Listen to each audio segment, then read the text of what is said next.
After the Xuzhou chained woman story broke in China, state-controlled media and the central government remained quiet.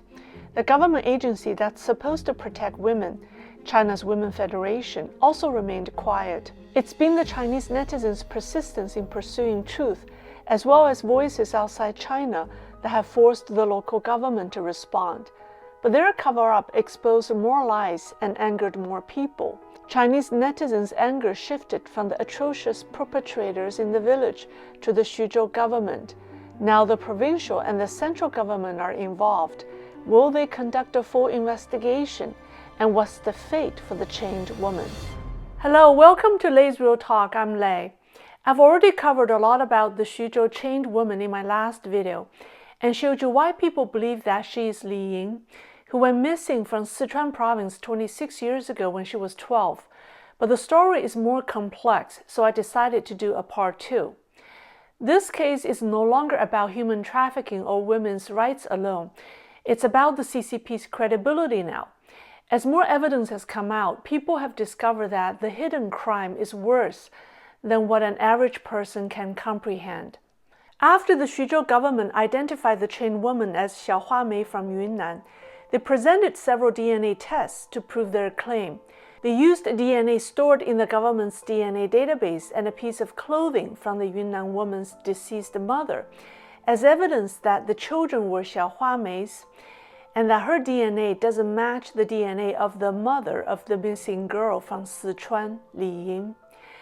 That certainly wouldn't match since it's not the DNA of the chained woman. So citizen investigators went to Yunnan to find out more about Xiaohua Mei.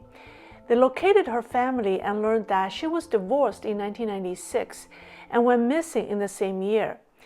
But when the citizen investigators showed them the chained woman's picture, none of them recognized her. So they concluded that the chained woman and the mother of 8 isn't Xiao.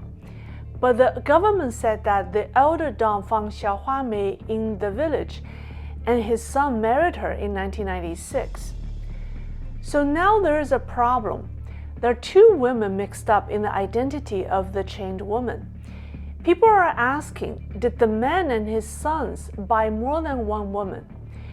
And where is Xiaohua Mei now? Is she still alive? And what happened to her? Actually, the case isn't difficult to solve because both women's relatives are still alive. If the local government indeed believed that the chained woman is Xiaohua Mei from Yunnan, they would have sent her home or invited her family to come see her. They would have also arranged for the chained woman to meet the mother of the missing Sichuan girl Liyuan to collect their DNA on the spot. But no, that didn't happen. The DNA of the chained woman, whose identity we're trying to find out, hasn't been tested. It's the other missing woman's DNA that's being used. The chained woman has been missing from the public eyes as of recently. Authorities sent her to a psychiatric hospital for treatment, but Chinese netizens are concerned about her safety. On February 18th, a social media user with the handle Girls with Pride claimed that the chained woman is in critical condition. She ended the post with a series of exclamation marks. Previously, someone had posted that a Xuzhou psychiatric hospital will conduct a surgery on the woman's brain, and the person suspected an ill intention of the surgery. The reason people are concerned about the chained woman's safety is that she is not entirely crazy. The video circulating on social media showed her uttering these words: "The world has discarded me. They're all rapists." When the government has already assigned a different identity to this woman, her memory may put her in grave danger. Shortly after Beijing Winter Olympics started, overseas Chinese language media reported that Xi Jinping was furious when he learned about the case. Peng, a dissident who participated in the students' movement in 1989 and later fled to Canada, tweeted that a source in Beijing told him that the CCP's top leadership held a meeting about the chained woman. Xi Jinping's wife, Peng Liyuan, was also upset about the case. She too also attended the meeting and was adamant about a full investigation. The source also said that those with an opposing view within the top leadership fear that it would affect the party's image once the truth is revealed, and hope to continue suppressing online voices and waiting for public opinion to die down.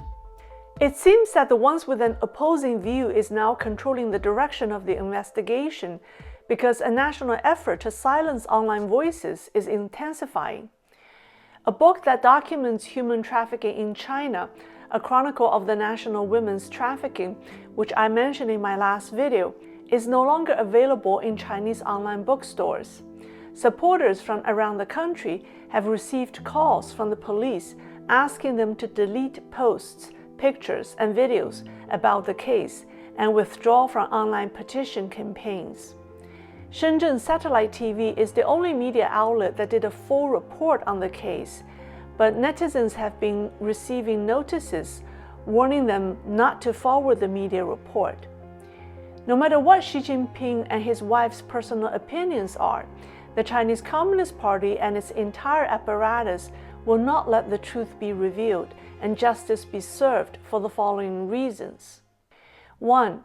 The CCP leaders understand that if they allow a full investigation, Chinese people will see that the officials are corrupt to the core and the system is evil beyond redemption. Human trafficking of such a scale and over such a long time is impossible if local officials are not involved. People on social media have disclosed that the individuals who trafficked the chained woman have lots of connections. Their human trafficking business involves over 400 public servants in law enforcement, transportation, public health, civil affairs, and education. Some of them have been promoted and may hold key positions now. 2. It's useless to investigate as the problem is already out of control. In fact, the Chinese authorities carried out 3 large-scale anti-trafficking campaigns in Xuzhou in the past. The first one was in 1989 when over 800 women were rescued. The second was in 1992 when over 1,200 women and children were rescued. And the third one was in the year 2000 with over 12,000 women and 5,400 children being rescued. It seems that the more the regime tries to get rid of a problem, the bigger the problem becomes. 3. A full investigation will expose more similar cases around the country and will have a ripple effect that could bring down the regime. In the same village, there are more other similar cases. One woman was said to be sold to the village around the same time for 1,000 yuan. She was terribly abused by the men who bought her, and she went crazy. Other cases of abuse and human trafficking are popping up across China. On January 15th of this year, 17 children went missing in the Wenzhou South Station alone, which is only a city-level railway station. How many children are missing at a national level? Everything the CCP does right now is to legitimize its rule and to save itself from collapsing. The only way a full investigation is possible is if Xi Jinping is not afraid of the consequences, which could mean the end of the CCP and the collapse of the regime. But is he ready for that? This case is a game changer that has awakened the Chinese people who have remained quiet over the persecution of Tibetans, Uyghurs, House Christians, Falun Gong, disgruntled workers, citizen journalists, and many others. Now that the Chinese people realize that the safety of their sister, girlfriend, wife, daughter, and granddaughter is at risk, they don't want to remain silent. By the way, Xuzhou was recognized as one of the happiest cities in China by the China Happy City Forum in 2017, 2019, 2020, and 2021. In 2018, the United Nations selected Xuzhou as one of the 5 recipients of the UN Habitat Scroll of Honor Award. Xuzhou isn't in the middle of nowhere. It's in the wealthy Jiangsu province, the province that has the highest per capita GDP in China. And the city is only 600 kilometers or 400 miles away from Shanghai. That's all for today. We should keep a close eye on what happens next. Please help share this video and thank you for watching.